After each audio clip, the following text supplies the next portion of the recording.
Hi everybody. In today's class we are going to discuss about the associated glands in digestive system. Okay, digestive system consists of alimentary canal and the associated glands. Which are those associated glands? They are liver and the pancreas. So today we are going to see the structure of liver and the ducts that are connected. Okay, structure of liver and the ducts that are connected. Okay, and we know that liver is the busiest organ. It performs its duty continuously. Okay, it undergoes some functions continuously, so it is the busiest organ. Okay, and we know that the common function of liver is to produce bile. The bile, what it does, the bile will emulsify the fats. So here, okay, let me draw this structure. So here is the esophagus, and here the stomach. Here is the stomach, and this is the duodenum, for example, and this is the largest organ, largest gland. Liver is the largest gland, so this is the largest gland. So liver has two lobes. Okay, two lobes. Liver has two lobes. Okay, left lobe and right lobe. So here the lobe that is towards the left, it is known as left liver lobe. Left liver lobe or left lobe. Okay, and the lobe that is towards the right, and the lobe that is present towards the right, they are right liver lobe or right lobe. Okay, right liver lobe. Okay, and this liver is attached to the diaphragm. It is attached to the diaphragm. Here, for example, this is the diaphragm.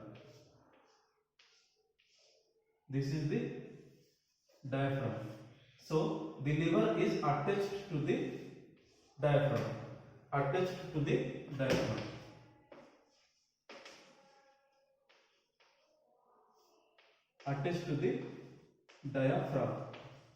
Okay, now this is the concave part of the liver.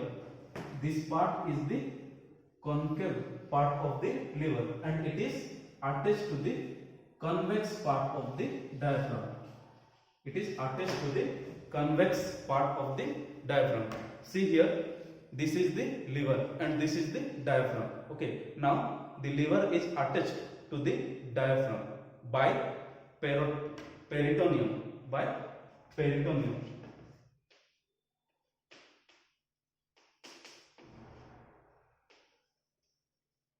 Okay, by the help of peritoneum, it is attached to the diaphragm. Okay, now here towards the left lobe we find gallbladder. Okay, gallbladder. So gallbladder is attached to the right lobe of the liver. It is attached to the right lobe of the liver. Now this gallbladder is somewhat like balloon shape, right? So it will have its duct.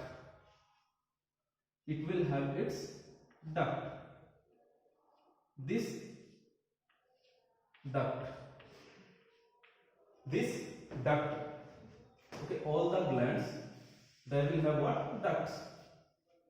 Okay, so this gallbladder, this is gallbladder,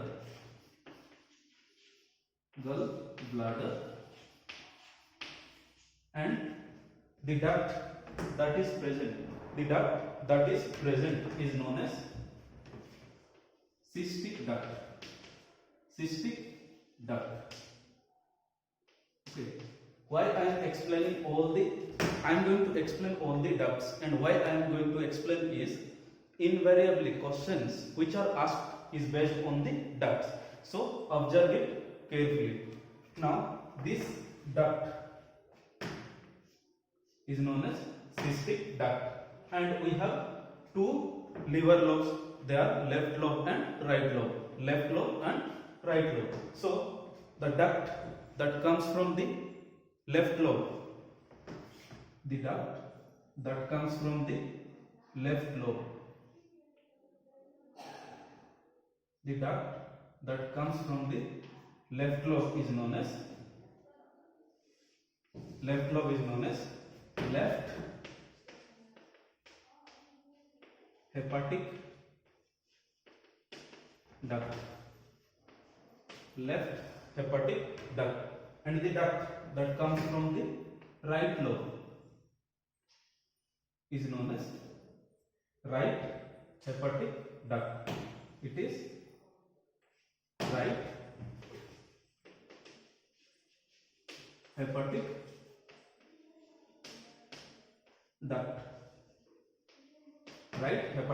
duct. Now the two hepatic ducts, right hepatic duct and the left hepatic duct, they fuse together and form what? They fuse together and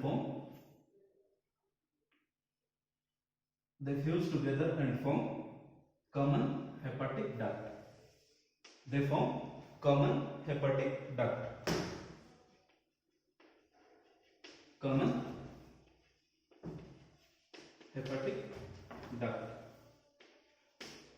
Okay. Now the common hepatic duct again fuses with the cystic duct. The duct that comes from the gallbladder is known as cystic duct. So by the fusion of cystic duct and the common duct, we get what? We get common bile duct. Okay, this is now common bile duct. Okay, common bile duct. Otherwise, it is also known as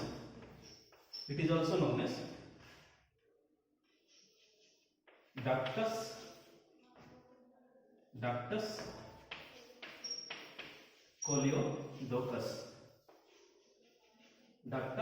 coleodochus. The common bile duct is also sometimes called as ductus coleodochus because it is formed by the fusion of all the other ducts. That's why ductus coleodochus. Now this duct is not attached to the stomach. It will be having its connection in the duodenum. Now this is common bile duct. Okay. Now we find again a tubular gland known as pancreas. It is tubular gland. Now this tubular gland, pancreas, will have its duct known as, this pancreas will pour its secretion through the help of duct. This duct is known as duct of Wilson. Okay, and its common name is known as pancreatic duct. Pancreatic duct. The common name is pancreatic duct, but pancreatic duct, and it is also known as duct of Wirsung. Okay, now this duct of Wirsung or pancreatic duct will join with the common bile duct or fuse with the common bile duct, and before they meet, before they joining or before they attach to the pancreatic duct, they have a sphincter here. They have a sphincter here. Sphincter. Okay. The sphincter that is at the joining. Okay. From the common bile duct is known as duct of Boyden.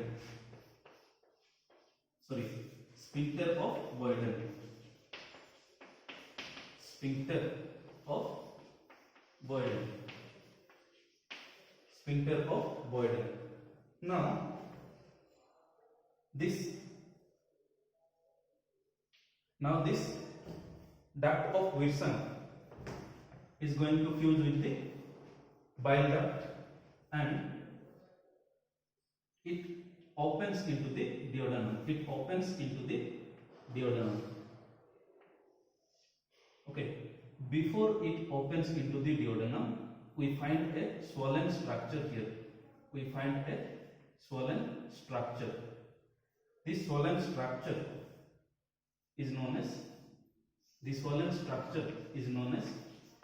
ampulla. The swollen structure is known as ampulla of Vater.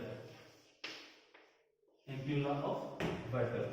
Now, this duct joins into the duodenum. Here also we find a sphincter. Here also we find a sphincter. This sphincter. Okay, this sphincter is known as sphincter of Oddi. Sphincter of Oddi. Sphincter of Oddi.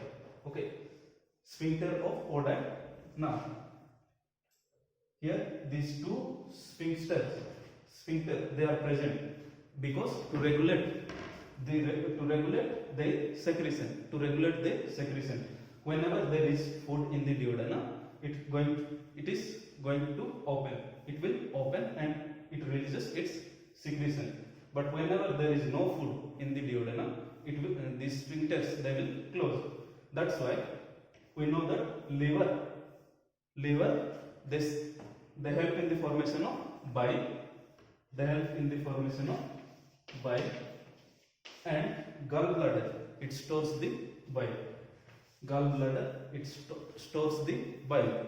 Now, when it stores the bile is, here you can see the sphincter Boyden and sphincter Oddi.